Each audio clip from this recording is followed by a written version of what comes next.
Mehrotra and Sejuti Das Gupta, two speakers for today. Uh, Ishita is an independent researcher with interests in political economy of agrarian relations, caste and gender, rural labor relations, labor movements, and development theory. Previously, she has taught at the School of Development Studies and School of Undergraduate Studies at Ambedkar University, Delhi. So she will be presenting the talk. Her book, Political Economy of Class, Caste, and Gender is a study of rural Dalit laborers in India. So that is Ishita, and we also have another speaker, Sejuki, who has completed her doctoral studies from School of Oriental and African Studies, University of London. She received the Felix Scholarship to conduct her doctoral research. Her book, published by Cambridge University Press in 2019, titled Class, Politics and Agrarian Policies in Post-Liberalisation India. Her areas of interest are capitalism, colonialism, agrarian political economy, public policy, class, caste, and state society interactions. Trained in political science, she has shifted to development studies to do interdisciplinary research. Her core interest is to contribute towards combining theory and practice for a better understanding in social science. She had joined Tata Institute of Social Science after her PhD and was an assistant professor and was also academic coordinator for Masters in Development Practice under Prime Minister's Rural Development Fellows Scheme. So both of them have done immense work in political economy. I think that is something we have heard less in the workshop. And one thing we have focused is to have a very pluralistic workshop, and your lecture is critical in that regard. So welcome, Ishita and Sejuti. The floor is yours. Yeah. Thank you so much, Thiago, for that very gracious introduction for both of us. What we're going to actually be presenting today is based on our field work, which we started doing when we were doctoral students. And we continued with that field work over the years. And the last 3 to 4 years, in fact, during this COVID period, our fieldwork came to a complete standstill, but we started also investigating newer areas, but related areas of work. And today we will be presenting some of the initial findings that we had gathered from that work as well. So it's a mix of old work and it's a mix of ongoing, some new work. As Thiago rightly said, it's this presentation is not about numbers, it's not technical, but both of us sort of draw on me especially draw on ethnographically inspired work. So what we're going to present here should be slightly different, but it should also be interesting for you all, we hope. Our presentation is about class politics and policies, and we will look at how, especially in the neoliberal phase starting from the 90s, how there have been certain transformations in agrarian structures and how, caste, class, and gender has been implicated in these procedures of transformation. Our central concept or category of concern is class. That's what will come across very clearly in the work that we present here. So just to give you some sort of a framework of how this presentation has been organized, we will begin by sort of presenting to you a very brief about Indian agriculture, how, Indian agriculture is a story of contrast. So on the one extreme, you have, you hear about farmer suicide, you have the laboring poor, the classes of labor who find survival extremely difficult, the near landless, the workers. You have extreme food insecurity, poverty, indebtedness, and so on and so forth. But the other extreme, the other side of the story is that of accumulation, how you have a certain agrarian class that has been making the most of the opportunities that have opened up post 1990s, and they have continued to accumulate. They have become agents of transnational, agrarian capital. So it's a story of contrast, and we'll try and bring this out, both sides of the story, in the course of this presentation. But what we will begin with after this is sort of give you the classical understanding of the agrarian class structure. And here we draw on the work of Professor Ramachandran, VKR, and we will sort of juxtapose this with the theoretical categories that we have used in our work, and we will try and justify that why we have used these theoretical categories, what is the empirical reality that we have discovered during the course of our field work over the years, that have made us go back and think again, reflect again on the classical theoretical framework with which largely Indian scholarship is still working with. And the main conclusion that we will be making through this presentation is how understanding class categories, the process of class differentiation, is complex. It's not a very straightforward understanding of who owns the means of production and who doesn't own the means of production. There is also processes of differentiation within classes, and a lot of this has been made even more complex with non-class variables such as caste and gender. So we'll try and bring that out as well. And from here we will move on to talk about a different kind of an agrarian class that we sort of came across when we were doing a more recent field work. And why is it that it is we at this stage we believe it's something very different from what has been seen so far in the agrarian story. And we will put that class in the present context of what is the policy regime that has come into being in the neoliberal phase generally, but more so starting from the 2012 2014 onwards. And we will try and understand that the kind of policy regime that has existed is benefiting who. So these policies are for whom? So broadly, this is the framework, and this is the sort of what all we will be trying to cover during the next 1 hour. So before we go on to this, let me just highlight two things. When we make this presentation, one should always keep in mind a couple of points. India is very, very diverse, right? In terms of politics, in terms of history, in terms of ecology, geographies, there's a huge regional diversity. And despite this diversity, when we talk about agriculture, the dominant narrative is that of crisis, right? There's an agrarian crisis, there is a rural crisis, which has been ongoing for a very long period of time now. That is the dominant narrative. And when we talk about the other extreme, that of accumulation and rural capital, we don't want to sort of, say that the other side of the story is not important. That is, of course, significant and important. But at the same time, we need to know the other half of the story also, because only then can we sort of understand also things like, why is the state behaving the way it is behaving? The other thing that we need to keep in mind is that, when we talk about agriculture, when we talk about agricultural policies, the neoliberal phase has not been all similar, right? Within the neoliberal phase, starting from the 90s, you will have periods, when which have been very bad for agriculture, but you have also had periods, and of course, all of both these phases sort of you can associate with certain types of political regimes as well. Both this is a phase which was relatively better for the countryside, for agriculture.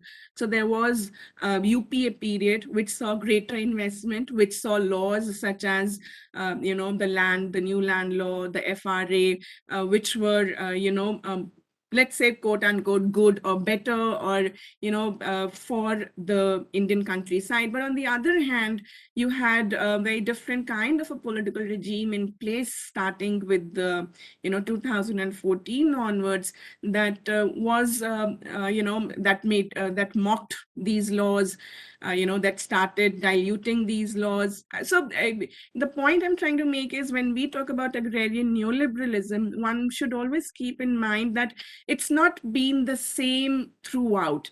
There have, within the agrarian neoliberalism also, there have been different phases. So that those kinds of shifts one must also keep in mind. So coming to the first actual slide, what we will do here is to sort of put things in context for certain students who might not be familiar with it. And we do this not with reference to numbers or any such technicality. So, numbers tell one side of the story, but a labor market is also an arena of class struggle, of class social relationships. So that's how we see this, and that's how we're going to put things in context for students. So, of course, the first point is something that I've already spoken about, that, when we talk about Indian agriculture, there is no average representative image that comes to mind. There is a tremendous amount of diversity across the country, and this diversity has to do with, what have been the regional level political regimes, what have been the history, what have been the cultivation practices, how have land holdings changed over successive generations, the kind of policies the respective regimes have put into place. So the ecological differences. So it's a very, very diverse picture across India. But when we talk about agrarian neoliberalism as it was implemented, there are certain general policy changes that came into being. So, there was a cutback on government expenditure, be it on credit, be it on support extension services, be it on, employment food schemes. So across infrastructure, be it on rural industries, there was setback on public expenditure. And in fact, what we see over the years emerging is that, how there has been a reversal on land ceilings, or how new kinds of laws have been devised, be it the SEZ, or things like land pooling, new laws which sort of enable land to be accumulated in the hands of be it real estate barons, or capital of any type. So there has been a very huge change when we talk about agrarian neoliberalism, and when we compare that to what was popularly known as the period of state-led development. And this is a period, agrarian neoliberalism, where the general thrust towards privatization, deregulation, and you see that in input markets, in seeds particularly, that there has been a dominance of MNCs, there were foreign companies coming in. So, there has been a significant policy change, and this policy change has had tremendous consequences as well. If you look at the works of Professors Utsa Patnaik, Jayati Ghosh, the deans of agrarian political economy in India, they've done some really magisterial work which shows us that how, this policy shift has actually led to increased poverty, unemployment, food insecurity. The thrust towards privatization means people are borrowing more to, for the health of their children, to educate their children in private schools, given the condition of government schools. So there's a very high incidence of rural indebtedness as well. And who is this policy change and the consequences of this policy, who is the most affected by it? So and there are some seminal works. If you look at the work of NCUS, and even more recent work, the Oxfam inequality reports, for example, very clearly point out that there's a class, there's a caste, and there's a gender angle to who is most affected by this situation.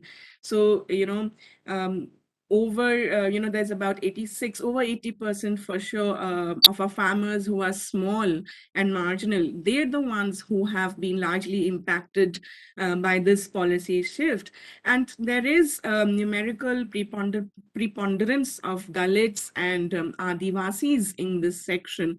And the worst of would of course be the women laborers. And if I refer to my fieldwork, which was conducted in eastern Uttar Pradesh, women are the one who are left behind in the villages. So they're actually the worst of affected, because not only are they dealing with the burden of agricultural work, with the responsibility of providing for the household, for the aged, for the children who are left behind in the villages on a day-to-day basis, but they're also the ones who have to sort of provide unpaid labor, or quote unquote sustain the unfree labor. So the women actually are the worst off when you look at who is most affected by this policy shift. But as I flagged off initially, not all agrarian classes have been impacted so badly. Many are actually reaping super profits. And, Sejuti will speak to us more about this later on in the presentation. But there are some, classes, some capitalist classes who have made the most of the opportunities that have been thrown up by globalization and neoliberalism, who have managed to really retain super profits. And all of this sort of brings to the fore of the question of understanding class, of who is a farmer. And this is something which also became very topical, given the agitation around the three farm laws that the NDA government had spoken about, because everyone was talking about that how come even farmers from Punjab and Haryana, or women, so they saw kind of coming together of different types of farmers, and one wondered that how this kind of an alliance was possible, which again sort of made the question of understanding classes quite topical. And that's what we're going to try and attempt doing in the next slide. Sejit, you want to add on something at this point? On the question of the policy, I mean, Ishita just took you through the broad overview. But like you heard, we both are trained in political science before we shifted to development studies. So, politics and the policies is something that we are concerned about. And we just wanted to highlight that, or emphasize on the point that it's not like 1991 to 2022 is an uniform period in terms of agrarian policies in India.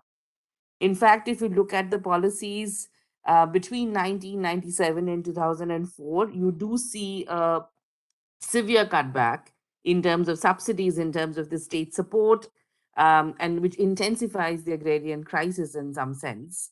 But in 2004 and the aftermath of 2004, you see that in certain states, particularly, research that I had done shows that the states where BJP is dominating in 2004, when they lose power at the center, they do realize the weight of the rural voters, And at that point, they kind of revisit their agrarian policies, and they bring back a lot of the subsidies, albeit in a very new form. And that is something that does benefit the classes who are holding capital within the agrarian structures.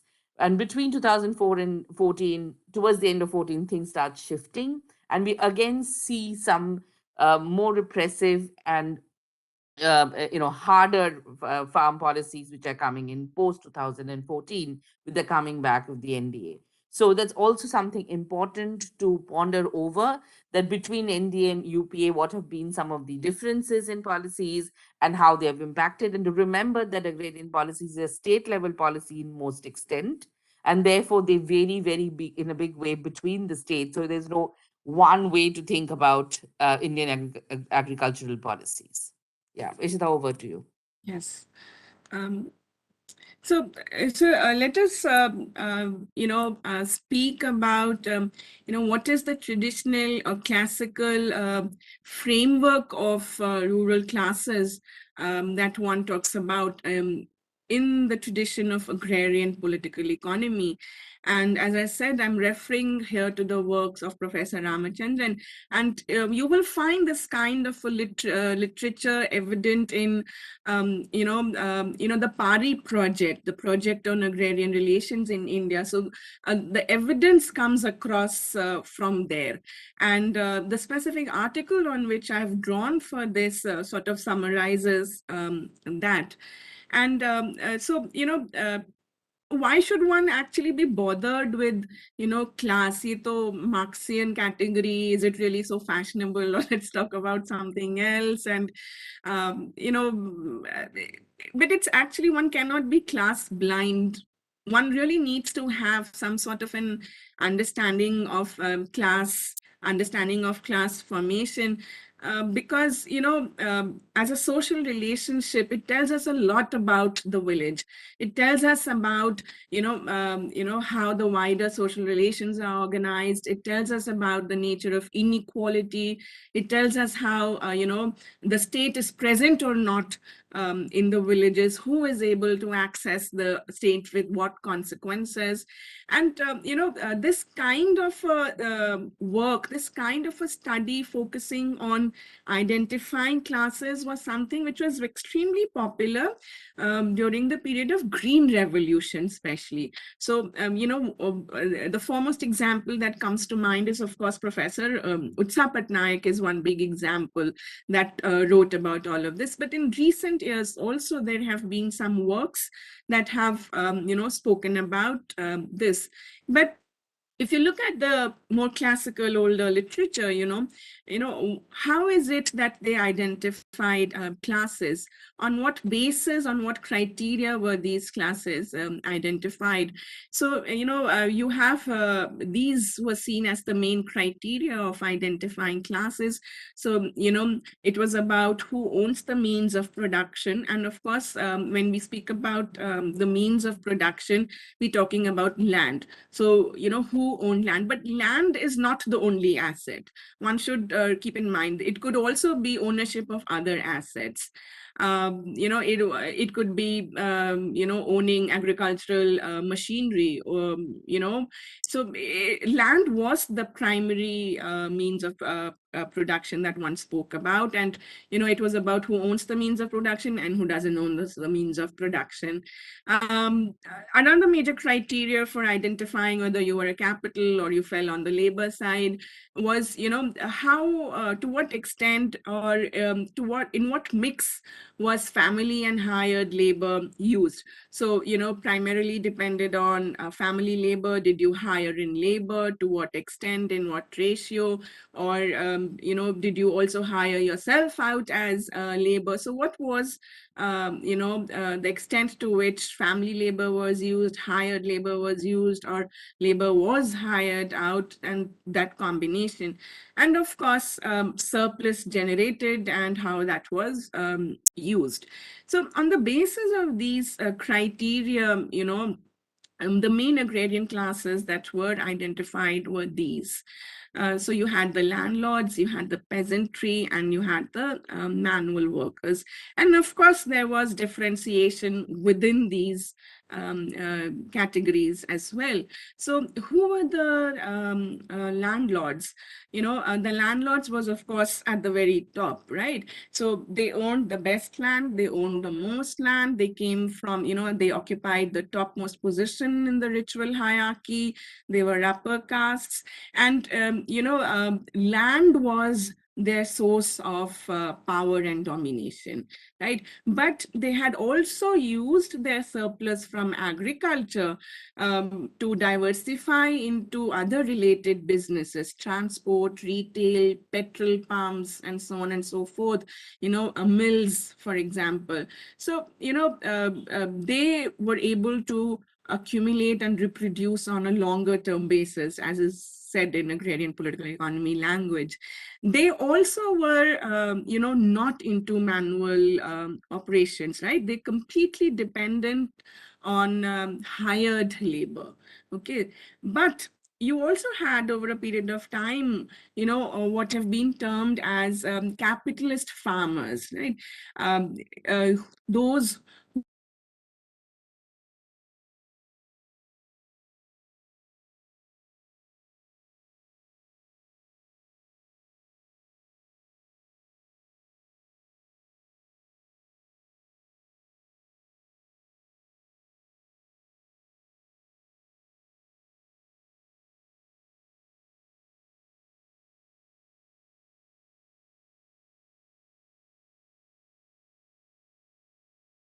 on their farms, right? Unlike the landlords. So at the top, you had this class, and within this class, there was also certain differentiation.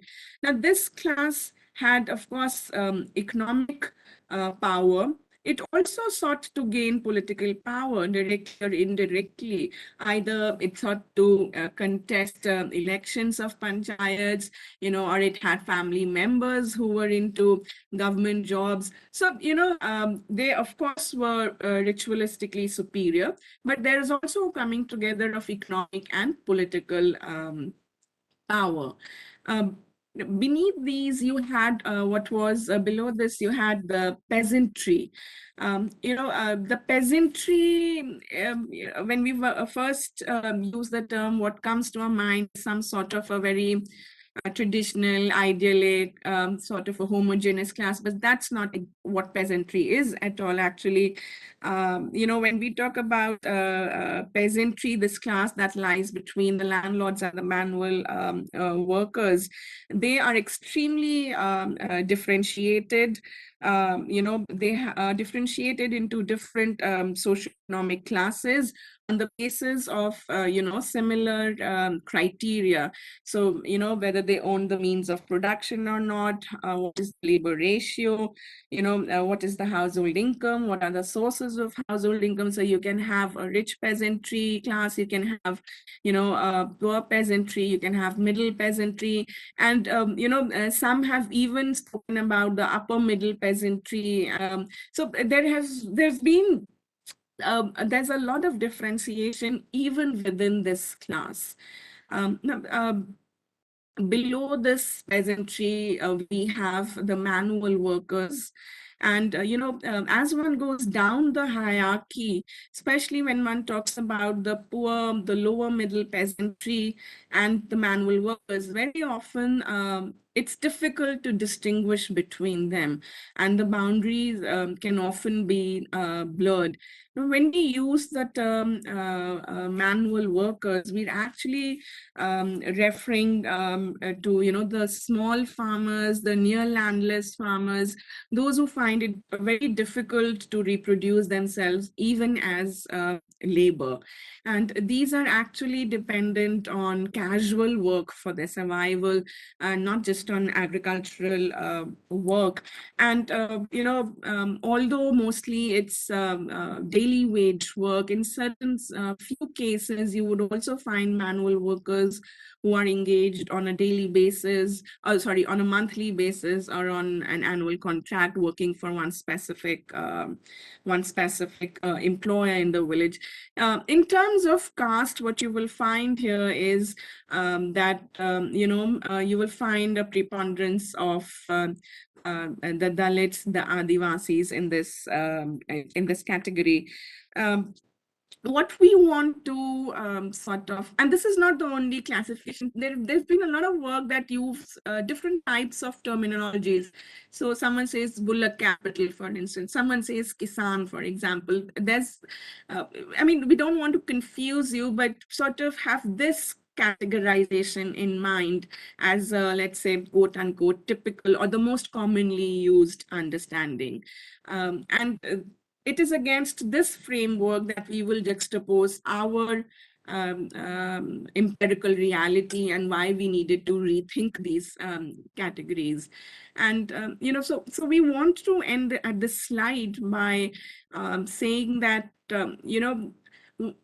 at a time when everyone is sort of subject to the logic of the market, to commoditization, um, should we really think about to what extent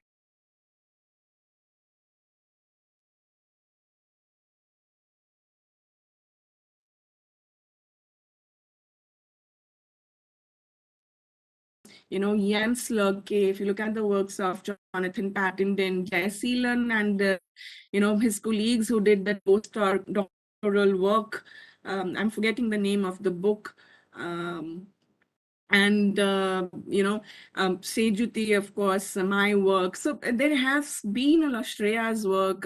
There's been a lot of work that talks about emerging empirical realities and how there are certain concepts that can be more enabling when deploying in fieldwork, and how there is a need to go back and reflect again on these traditional classical understanding of the agrarian classes. So moving on from this, the idea is not to say, this is bad, this is good, this is preferred over that. But, as scholars, as people engaging in field work, it is for us to be open to different kinds of literature, to different kinds of concepts and categories, and to try and make sense and to understand what makes more sense for what I am seeing in the field. Let's not just go with what is given to us, but let's also take that empirical fieldwork, go back and reflect on the theoretical categories as well. So, I am going to talk about the labor side of the story, and Sejuti is going to talk about the capital side of the story. Now, my field work, focused on what's known as the laboring poor, the laboring classes, and this was in the context of Eastern UP. And, I use the term classes of labor rather than manual workers or miscellaneous worker or just labor. I use this term, and this is a term that I draw on from the works of Professor Henry Bernstein. Um, Bernstein actually has spoken about petty commodity production, and he talks about basically small farmers, right? And he talks about differentiation within petty commodity producers. And he takes the approach of the agrarian question, and he tries and sort of deconstructs what was the agrarian question of labor initially, and what is the agrarian question of labor today, and therefore how best to understand the category of the erstwhile, the erstwhile manual worker or agricultural labor or rural labor. So, he begins by making the point that the agrarian question of labor, of course, had to do with the concept of land reforms, where the state would play a major role in redistributive land reforms. And this could take many different forms. This could be collectivization, this could be sealing laws, this could be reforming tenancy. So, land reforms could take different forms. Um, Land reforms, of course, the idea was extremely popular during the period of state-led developmental paradigms because the rhetoric of modernization, improving productivity, efficiency, but also because the intent of social justice, to deliver on the front of social justice. Some, of course, have also said it was a way to sort of dilute possible class conflict. And it was also possible to undertake or to think about this kind of a land reform because there was political consensus at that point of time, especially compared to the kind of political regimes that we see in the recent years. So, but the question is that, does it really make sense to talk about the possibility of these kinds of land reforms today? The state is no longer actually dependent on agrarian surplus for industrial development. Um, we really don't have the kind of political consensus that had made possible whatever land reform had managed to be introduced. And is something to be actually benefited from land reforms? How much land we have that can be redistributed?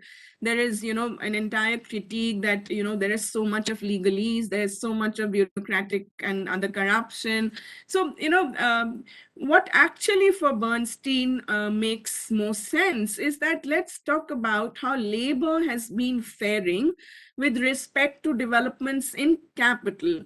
So let's talk about how agrarian neoliberalism has resulted in a crisis of reproduction for labor. And this, for him, is the main issue of labor today. This, for him, is the agrarian question of labor today. That, we just spoke about how what is agrarian neoliberalism and how it has impacted the small farmers, the marginal farmers who face the worst. So in that context, it's really an issue of survival. It's really an issue of livelihood, where we talk about the classes of labor. And he uses the term classes of labor to conceptualize how to understand, labor, the erstwhile village labor, rural labor, agrarian labor, because they're not just rural labor, they're just not agrarian labor anymore. Because what you see is that you have these laborers who, to ensure the survival, to even manage to reproduce themselves as labor on a day-to-day basis, they are engaged in multiple activities, right? So they might be working as farm laborer, then they might be working as someone else in the evening. They might also be undertaking self-employment, petty vending activities. So they combine different different types of of economic activities to ensure their survival.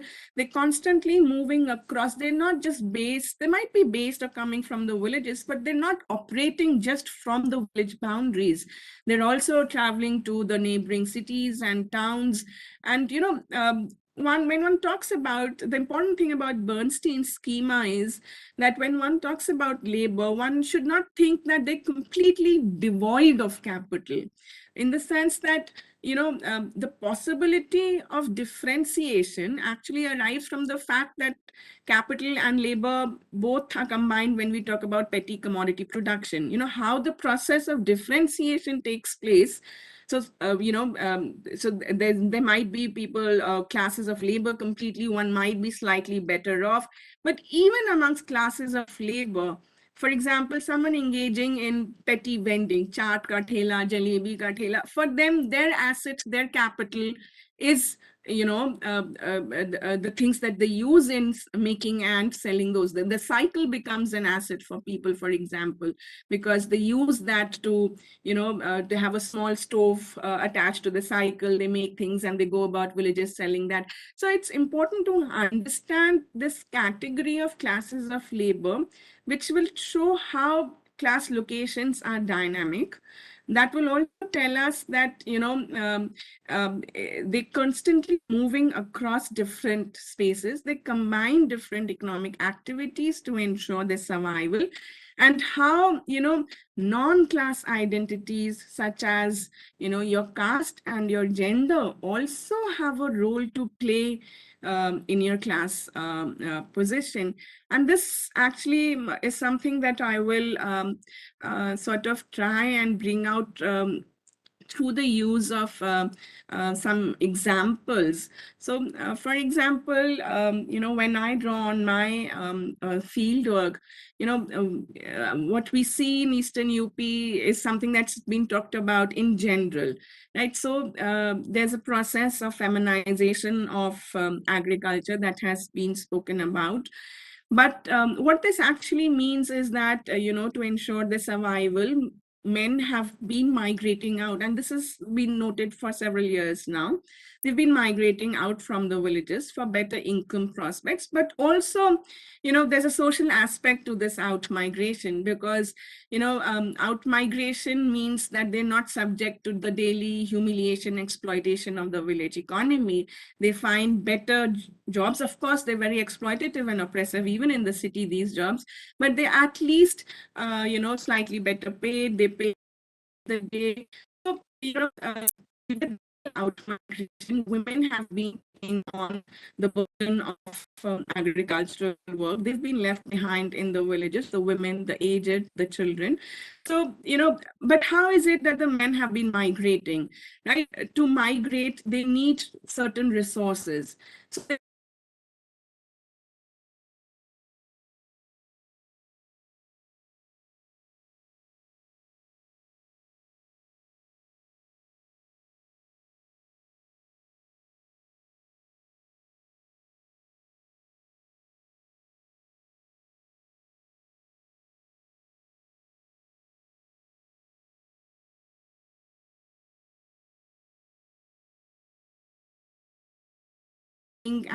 and jobs which are seen as demeaning, mitti se kaam karna, and but they're also bearing a disproportionate burden of unfree labor. So in a sense, it is on the backs of women that the dignity, the freedom of male labor has been built, but all the accumulation and decision making is in the hands of the men.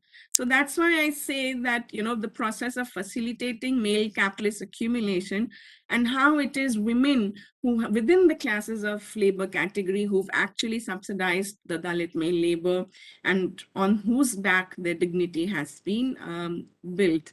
Another example to show is this, untouchability, we all know, is a continued practice, whatever the law might say, nonetheless.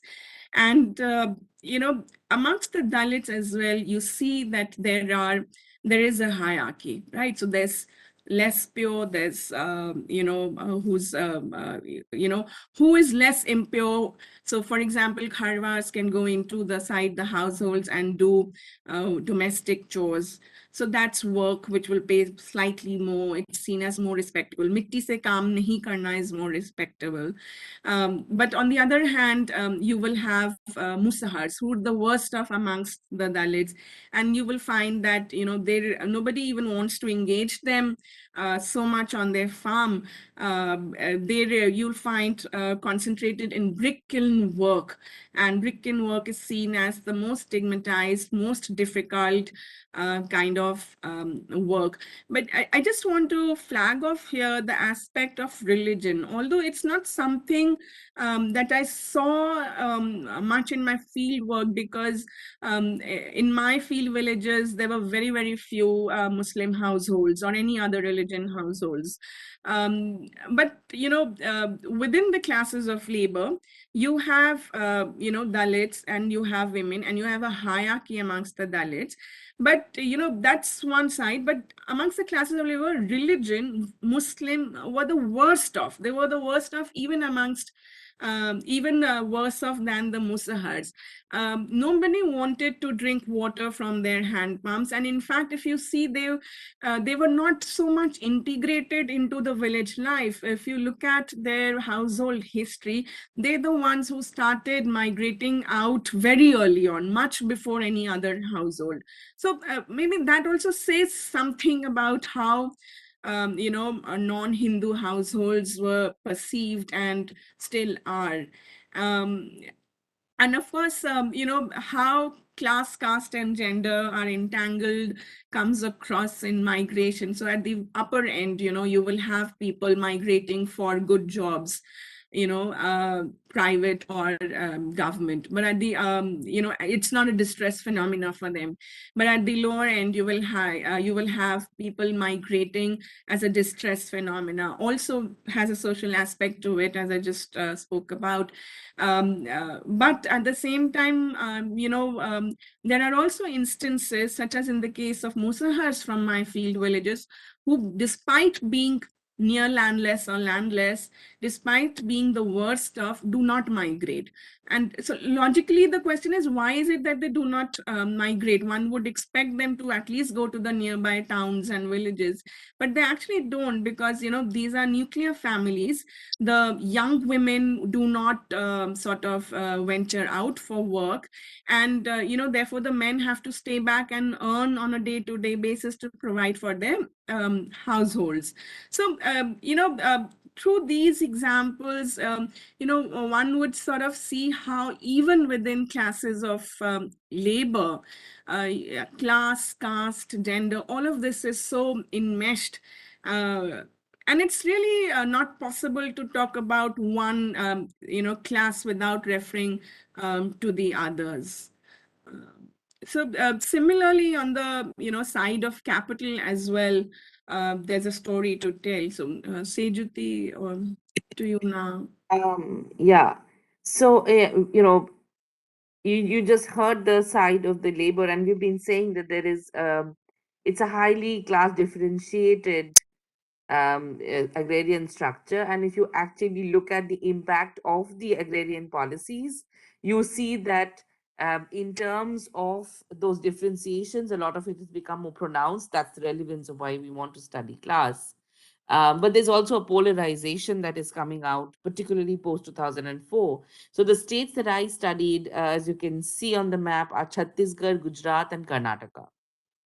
Again, I did empirical work, and on the basis of long interviews, I, analyzed and through inductive method did the findings. So when you think about again understanding the capital, um, you know, um, I would stay away from the term peasant. And the reason for that is that it is in a globalized world that, an isolated peasantry which functions within an village economy is hardly possible, right? You are increasingly getting integrated into the market from both the supply side and from the demand side, by which you mean that you both have to buy your inputs for your production, and you're also having to more and more sell your products. And therefore the term that I think is more appropriate to use is farmer. And within that, the two groups or the factions within the rural rich that I see most prevalent are big farmers and capitalist farmer. As you heard, these are not terms that I have come up with, but these are terms which make sense and have, in interpreting the empirical data that I connected. So when you think about the big farmer, what is the then big difference from a capitalist farmer? A lot of cases, there's an overlap between these two categories, but they are not exactly the same. So the big farmer is, of course, someone whose land holding is big. So, you identify them with someone who has a large holding. Um, and mind you, that always varies between irrigated and unirrigated areas. It's not again a uniform category, and there's a big divide between what is a big farmer in Kerala versus what is a big farmer in Gujarat and what is a big farmer in Chhattisgarh. So that's also something to keep in mind.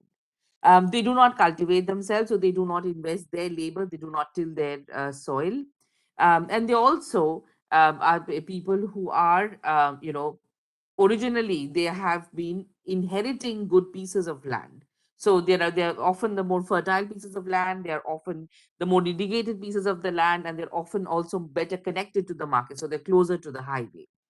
But one thing to understand is that when you look at the surplus that they generate, not all of the surplus comes from agriculture per se.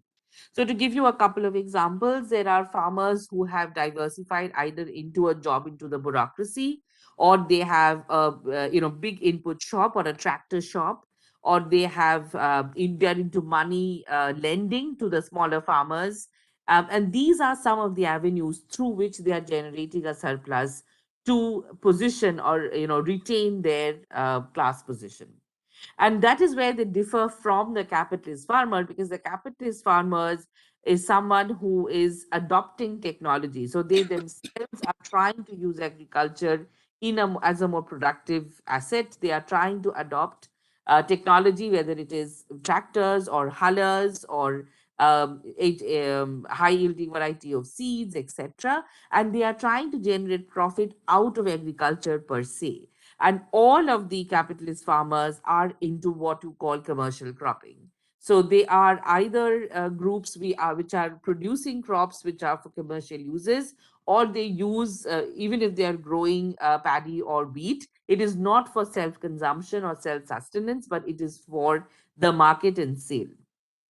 So these two groups are, and you will see how they, work in the different states shortly. The third group, who in the classical literature they are referred to as the landlords or the capitalist landlords, I would steer clear to use a term like that, because it kind of brings two different phases, the pre-capitalist and capitalist together, and I refer to them as the petty bourgeoisie. This group are that basically their main connection to agriculture is that of rent extraction. So they're not into production. They certainly do not till the soil. They are permanently absent from the village economy. So they live in urban centers, but they still own land, often come from upper caste positions. And therefore, they are very highly invested in some kind of a trade or a salaried employment in urban areas. And therefore, their connection to the agrarian production is very, very weak. And that's why I think it's more appropriate to call them a petty bourgeoisie. All these terms are, of course, adopted from other scholars who have also used them, and you can always refer to the work. Is the next slide?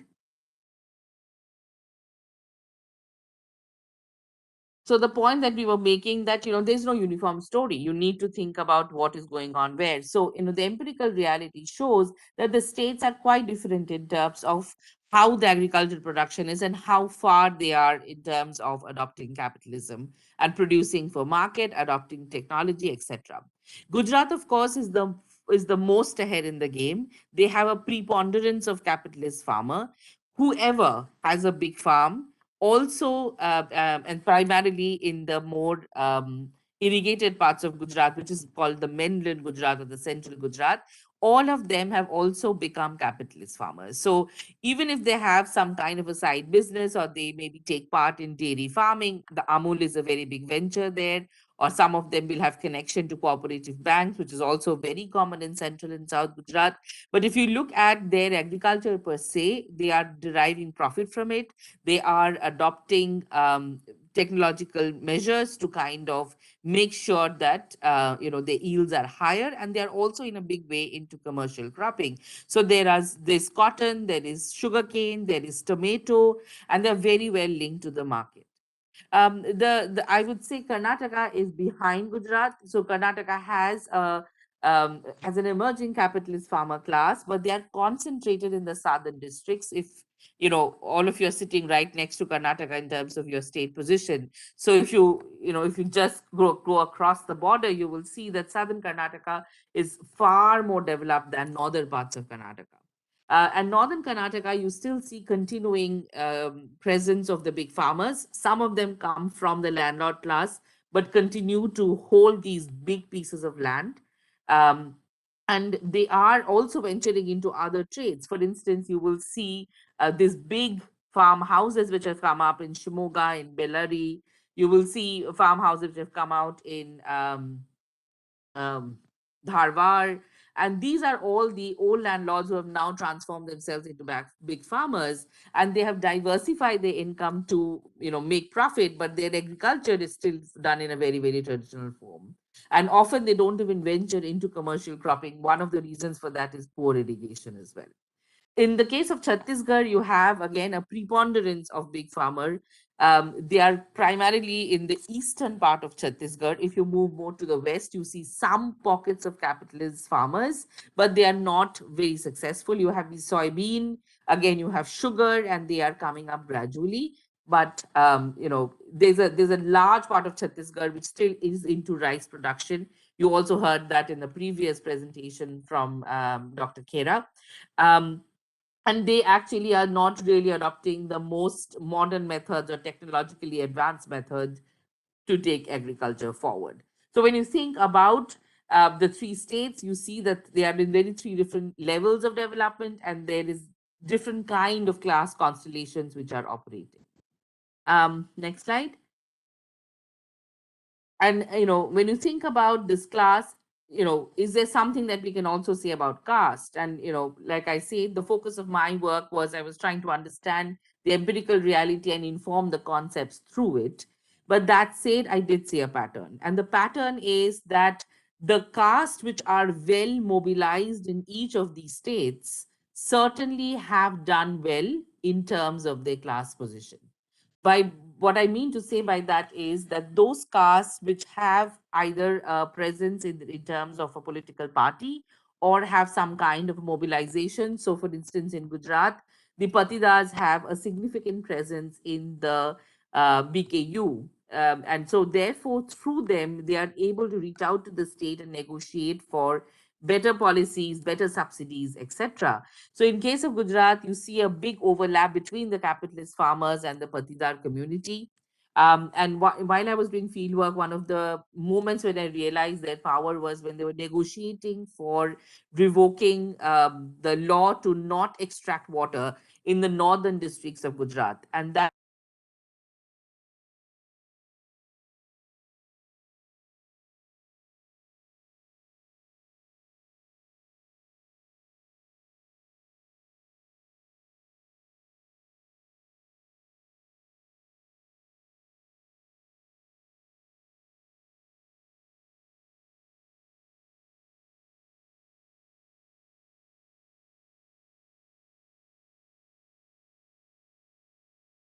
connection to the state, and those are the castes who also have a big overlap with the capitalist farmers in the south. And in Chhattisgarh, you have a overt presence of the OBCs or the other backward classes. They have also disproportionately gained from the state providing reservation or affirmative action after its formation in 2000. And though, therefore, the OBCs have been able to work very closely with the state in terms of the policies, the subsidies, and the benefits that have come out of it. And therefore, they also now are disproportionately among the capitalist farmers of the state.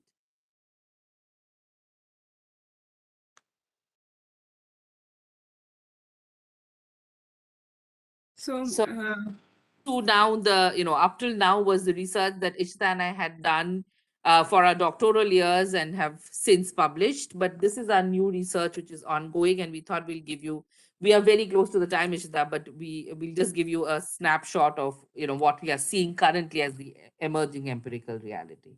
yeah, and what we sort of present here has to be still taken as a work in process, because COVID has, for the past 2 years, it has just brought our research to a standstill, and no more fieldwork was possible. So basically, we're going to talk about what we have for the time being termed as the Novio Rich Rural Capitalist. And it's a class that we have. The idea was to investigate both the capital and the labor side of the story. We never managed to get to the labor side, and capital also we were able to do only the pilot interviews. So this is a category that we came across, and which we found to be quite different from how capital was traditionally understood. And sort of what I'm going to be talking about is this part of fieldwork was conducted in Delhi, Noida, Gurgaon, that region. So, you see the picture on the right is actually an exhibition of organic farmers in a 5-star hotel in Delhi.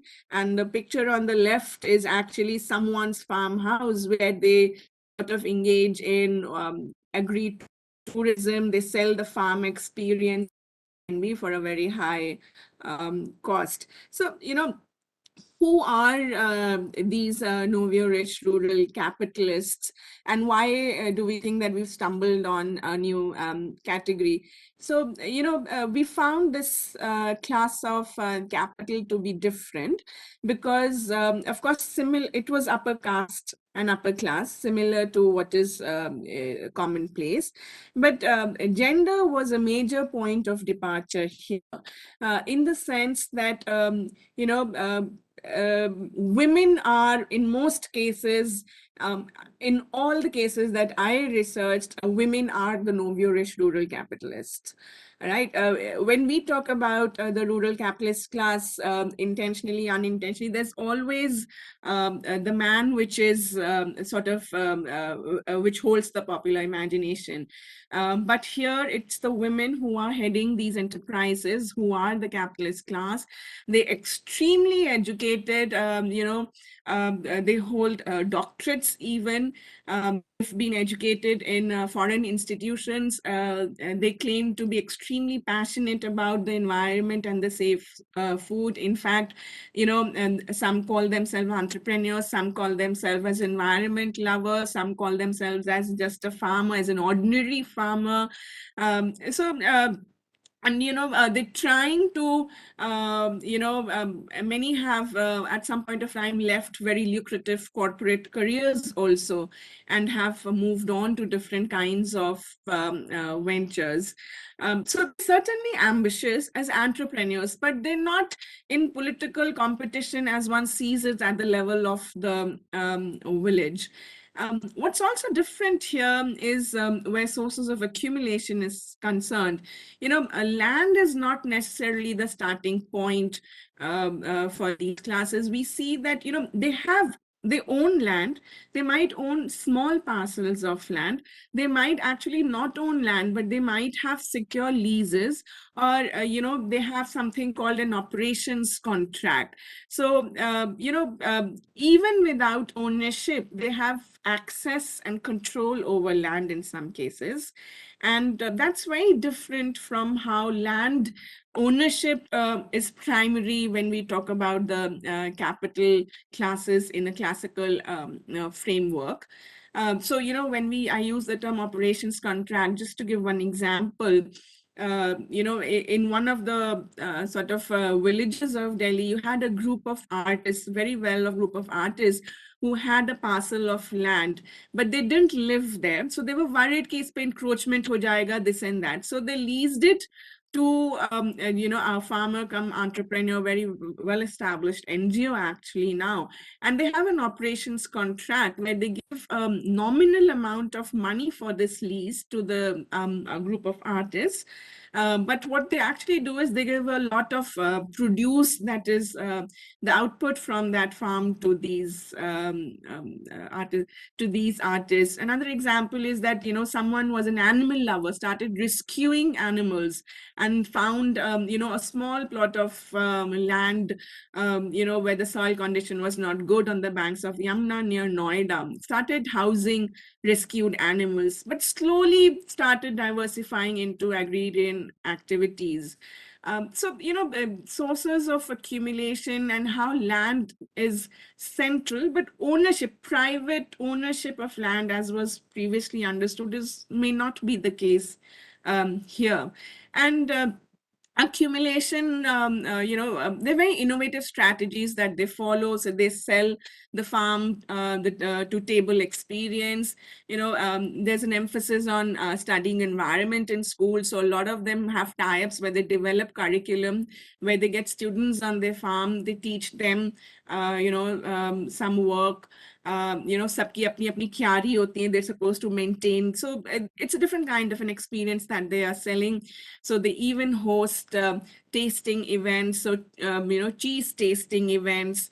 Every weekend in Delhi, in Gurgaon and in Delhi, there's a 5-star hotel, which caters these kinds of what we term as the Novio-rich rural capitalists, where they set up exhibitions.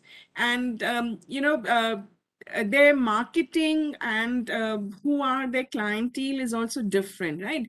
So their markets are different. Their markets are their social media handles.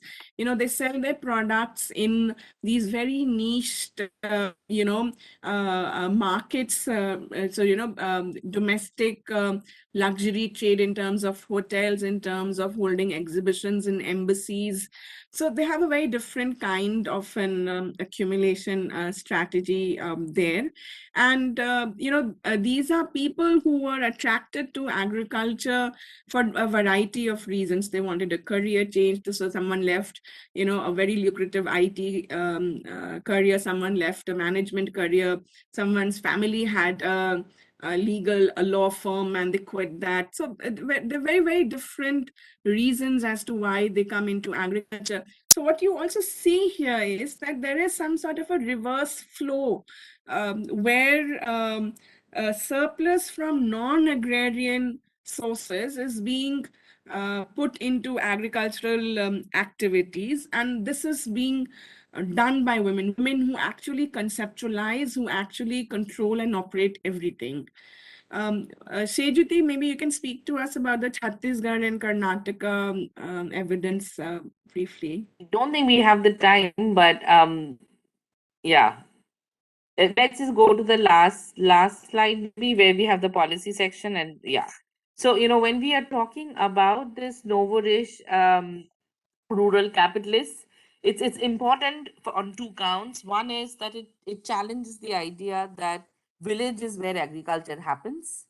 But what we have observed in Chhattisgarh, in Karnataka, in National Capital Region, and in Surat, are that these are all areas which are located on the highways connecting the big cities of India. So Surat to Bombay, Mandya to Bangalore, NCR. These are all places which are typically not village, but you see agrarian production and high value crops coming here. And there is this new class of agrarian, people are interested in agrarian production, but they have no traditional ties to it. So that's kind of is challenging our understanding of who is a farmer. But on the other side, we see that there is an increasing policy support that has come about. So this is a group which benefits from tax benefits because agricultural income in India is not taxable. So whether they are into horticulture or floriculture or organic farming, under all of those, they are not having to pay tax. There is a big subsidy that you can enjoy in terms of irrigation, in terms of starting a warehouse, and in many cases, in term when you start a greenhouse, you also the regional state is subsidizing. Land acquisition policy and relaxation of land ceilings. So all of these, as Ishita just told you, that they are not all owned pieces of land, but these are all, in most cases, there's a change in the land use that's involved in this. So, how has that come about, and how has the land acquisition been so relaxed in the states? Is also something to ponder upon. And you also see that there is an increasing credit benefit. So you have the formal institutions very willing to lend money to these firms. So therefore, you see that the policy support for this group, and that makes it very important to think about who are who are these groups of farmers or the classes of farmers for whom we design policies. And it's a very important question because we just saw a 2-year long farmer struggle against the policies of the state. So therefore, that question is also worth thinking about. Um, the last slide. Yeah, you've We have sort covered of this already, and I've spoken. also added the link to a blog that we wrote last year for Where the is Agrarian Journal. So if anybody is more interested, they can refer to it. And these are the covers of our two books. Our both our doctoral theses have been published, and those of you who are interested more on the issues of class, caste, and gender can look on the left, and those who are more interested in questions of agrarian policies can look to the right. But the empirical reality seems to suggest that there is a big transformation that's happening, and therefore we need more field-based work to understand the rapid and the big changes that India is encountering in terms of not just agriculture, but in terms of the larger structures and relations and class relations around it. Thank you. Thank you, Ishita and Sujati. We could now have questions, comments, when if there are contrarian views, welcome. But before they ask a question, maybe I'll also pitch in with one question from my side to Ishita. Um, the I think you made a point that the Dalit men, when they move out, they have to face less oppression. Is it true for to wherever they migrate, or is it like where they Tiago, migrate? Yeah, if I I said think our that, friend Jayashilan, yeah, our if I friend. said that they face less suppression, Less. Okay, okay, okay. no, I did not say less. They Okay. face oppression and suppression even in the cities and towns, but it's not the kind that they face in the villages on a day-to-day Okay, basis, okay, okay, okay. right? Like being abused Mhm. verbally, or someone always standing on their head and directing them. So it's a they face exploitation and oppression in cities and in villages, but they are able to sort of escape the kind of abuse and humiliation that is meted out to them in the villages in the context of agricultural work. And to at least when you're doing 8 hours of work in a village, you get handed 850 rupees at the end of the day. In Yeah. villages, you won't even perhaps see that. You would see, अरे तुमने तो इतना पैसा लिया है, अभी तुम इतना ही पैसा लो, 2 दिन बाद आओ, 3 दिन बाद आओ. So it's a different Yeah. kind of treatment, but it's not that they are not exploited or they are not suppressed. No, does it also differ based on where they migrate to? Like, say, if they are going to migrate to urban areas within UP, or maybe they might be migrating to some other place. I just wanted to know that distinction. I'm not saying that claim. Does it vary based on the places or place of migration? Yeah. It could be. So that's not something I Oh, investigated, but it's highly possible because in some cases, people who have longer histories of migration, who have sort of managed to set up some form of an independent, some sort of an independent, or over a period of time have, they know where will they stay in the city, they know how things work in the city. So maybe for them it's a different feeling. So if you refer to the works of someone called Somangla Damodaran, who talks about workers who've been migrating for many years, their experience and their relationship with the city changes despite the hardship. They want to be there, but they at the same time want to have a link with the village. But it's not that they imagine that they'll permanently be delinked from the city. They believe that it's still better. Their children, maybe they can come and have a better educational prospect. So it's possible that the experience of migration would differ from place to place, and also depending on for how long they have been migrating as well. Okay, there are few questions in the chat window. Shraddha, anybody is you specifically addressing this question to someone? I think it looks more the labor migration question. Can you see the question, Ishita, or can I read it out? Yes. Scrolling through. Okay. Shraddha Jain. I can. Yeah. Did you see it? Yes. How How feminization of agriculture play out across caste and class? Yes. Maybe across Dalit vis-a-vis OBCs. Mm. Is there a variation across male and female migration? Okay. Is there more evidence of family migration, family or household migration? Let me go one by one. So, how feminization of agriculture, and Sejita, you can pitch in from if there's evidence from your area. Yeah. So how feminization of agriculture plays out across castes and class. So, Shraddha, who is it who is doing agricultural work? Right, it's the classes of labor. It's the women from Dalit laboring households who bear the burden of agricultural work. You have women from the older women, not young, older women from upper caste class households who might be coming to their farm, but only to supervise, perhaps, to pay wages at the end of the day. They are not actually engaged in agricultural work. But this feminization of agriculture, also one needs to see that what tasks, agrarian tasks that we are talking about. So transplanting is done completely by women, weeding done by women. But where I did my field work, because of socio-cultural taboos, women did not work with a farwa. So any work that required the use of padwa, the spade with the long handle, was done by men. Um, uh, is there variation across male and female migration? There was, in my case, I only saw female migration where migration was of the family, and that's something that was seen only in the case of the upper caste. So someone who's a professor in a university in town, then the family has migrated. There's someone in a government job, the entire family has migration, but otherwise I did not see female out migration.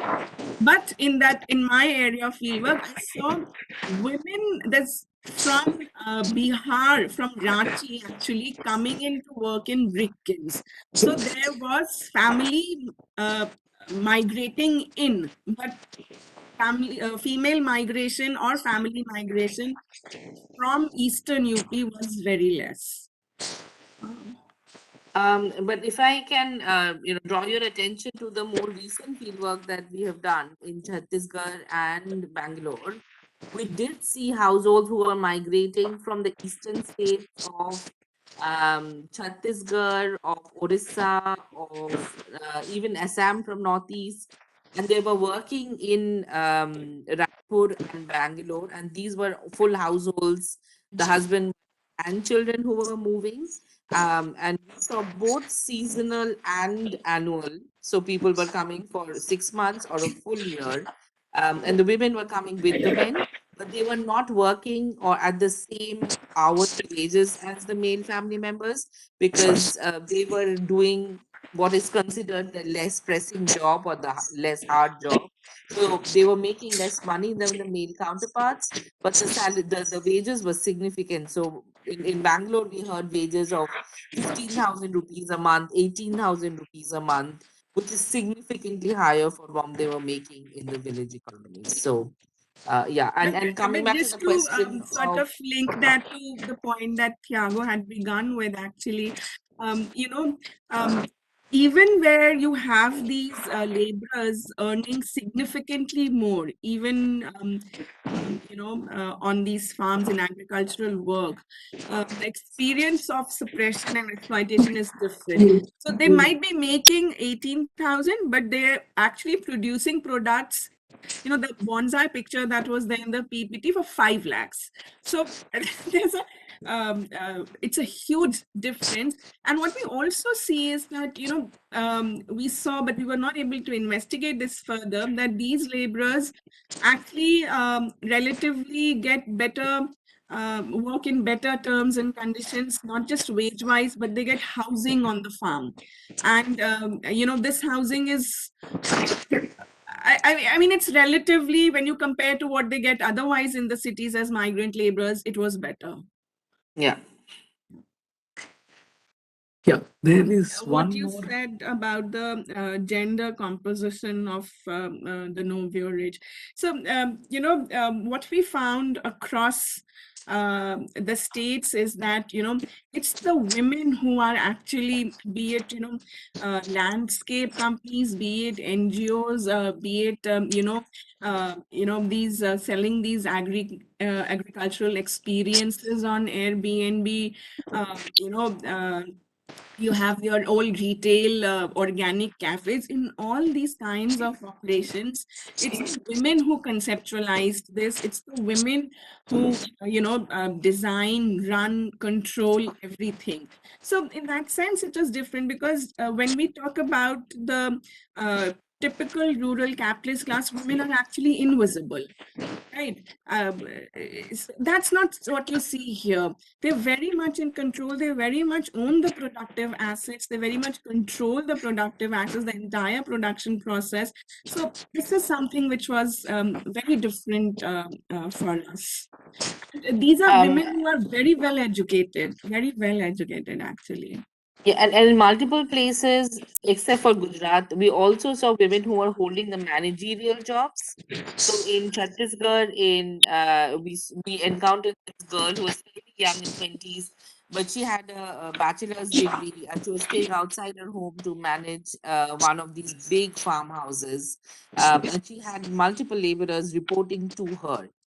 Similarly, in Bangalore, Mysore, we have seen women managers who are in control of these horticulture and floriculture farms. So, educated women are also coming in the role of managers of some of these. So, therefore, there is a very different class gender relation than what we have seen in our doctoral work, which is also very interesting for both of us. Yeah, can I? Is there somebody with a question? Hello. Okay. Ah, who's Shemil? Yeah, Am I audible, sir? very feeble. I think you better type in the question.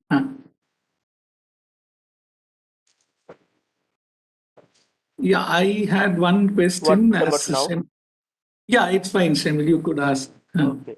I had an observation. It's like this gender composition of the Nuovo Rich was actually very interesting because I'm doing my dissertation on this organic farming, and I had a chance to interview certain people like this Nuovo Rich rural capitalist only, who had come from this diverse background, this bankers, IT professionals, well-educated people. These are basically people from Kerala only, but in that I found it was largely male dominated only. So your finding actually sort of interests me in that context. Yeah, it's also very interesting for us to hear that there's a regional variation to this. Could be. Yeah. Uh, Yeah. Okay. Sir. Yeah, no, I had a question on this class, the capital things Sajuti had presented, classification of farmers. So typically we go with small marginal is the classification we meaning usually the economists take as an point of analysis. So what is the, say, kind of overlap between, say, that classification and the classification that you were talking about big farmers, capitalist farmers, and so on. And what do we say as a axis of analysis? What do we miss out, say, by just going with something like a small, marginal, medium, semi-medium kind of land size class? So, yeah. That's it's a big question, but let me try to answer that.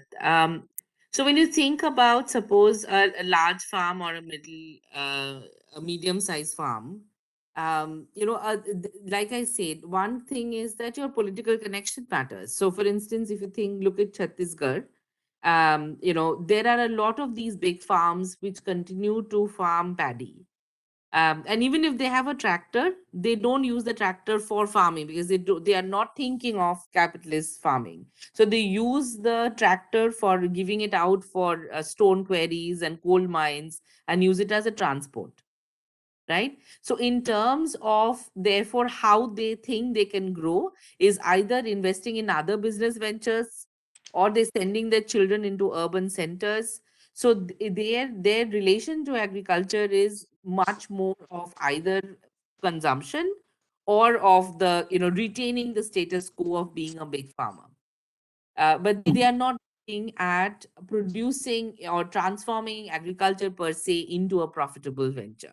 And that definitely has, so for instance, when you interview bureaucrats, they sound very frustrated. They tried so hard in so and so district to start a commercial crop like soybean, but people would just not adopt it because they are so married to paddy.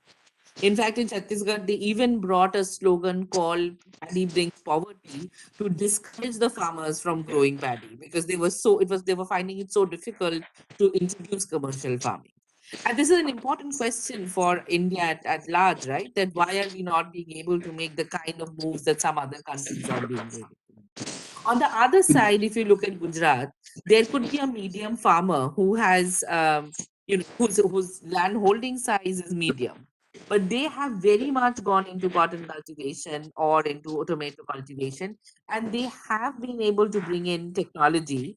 And by bringing so and making that, a profit-making venture, they have even bought more land in the process, right? So they're accumulating not only in terms of money but also in terms of land, and that also has, some with so a capitalist farmer doesn't necessarily have to start as a big from a large farm. They can start from a medium farm and accumulate and become a someone who becomes a, so this nuance of what are you doing with the surplus you're generating and where is your surplus coming from, these two are messed up if you take a more simplistic understanding of only land size. And also these other sources like a tractor shop or your political connection to a panchayat through which you are continuously making rent, and then through that rent you are growing your land size, right? So these are the complexities which make class something that is, more nuanced than just a land holding size. And of course, what landholding gives you is important, but this is also very important because, like all our pieces of work are showing you that agriculture is fundamentally a part of social, political, and economic transformation that this country is going through. It's not just about the village economy. So the interaction with these other things is something that we need to capture and be more mindful of as we study, yeah, production per se. I hope that answers the question. Yeah, very much, Jyoti. Any other questions? I think that was a very important question to ask, Jago. Thank you for that. I think for a lot of people who do economics full time, this Yeah. doesn't make sense. So yeah. Yeah, so no further questions. Any questions?